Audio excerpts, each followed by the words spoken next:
Liquid পিনিকটা অনেকদিন যাবত বানাইতে চাইতেছি, কিন্তু বানানো হইতেছে না। তো আজকে ভাবতেছি দুপুরে রোদের ভিতরে যাই কয়েকটা লেবু চিড়া নিয়ে আসি। তো দুপুরের সময় কিন্তু টক খাইতে খুবই ভালো লাগে, জানি না আপনাদের কেমন লাগে, আমার তো খুবই ভালো লাগে। তো গাছ থেকে কয়েকটা লেবু চিড়া নিয়ে আসলাম। আর এখন যেহেতু শীতের দিন, এর জন্য কিন্তু লেবুগুলো খুবই ছোট ছোট ছিল। আর বাইসা আনতে একটু কষ্ট হয়েছে, কাটাও খাইছে দুই একটা। তো তাও কইতেছি যে কষ্ট কইরেও যদি একটা কিছু খাইতে পারি তাইও কিন্তু ভালো লাগে। তো দেখুন আমি কয়েকটা লেবু চিড়ে নিছি, আর গাছ থেকে পারতেও শান্তি লাগে আমার কাছে।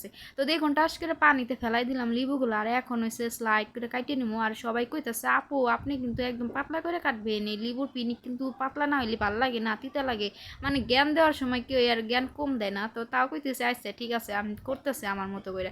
তো এখন হয়েছে শুকনো মরিচ কাটে নিছি, এরপর হয়েছে তেঁতুল, সাথে আবার দিয়ে দিলাম একদম লিবুর পাতা, লবণ দিয়ে দিলাম একদম লিবুর একদম 4-5 দিয়া। এখন হইছে দিয়ে দেবো শুকনা মরিচের গুঁড়া। তো এই গুঁড়া দিয়ে কিন্তু একদম মানে পিনিকটা অসাধারণ লাগবো, মানে যদি আপনারা না খান তাহলে কিন্তু মিস করে ফেলবেন। তো লিবুর পাতা দিয়ে দিছি, তেঁতুল দিয়ে দিলাম, আর হলো শুকনা মরিচ মানে একদম বাইজে নিছিলাম, ওই একটা দিয়ে দিলাম।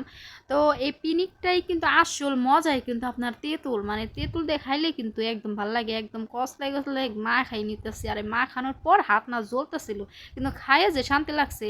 যদি না বানাইতাম তাহলে কিন্তু মিস করে ফেলতাম।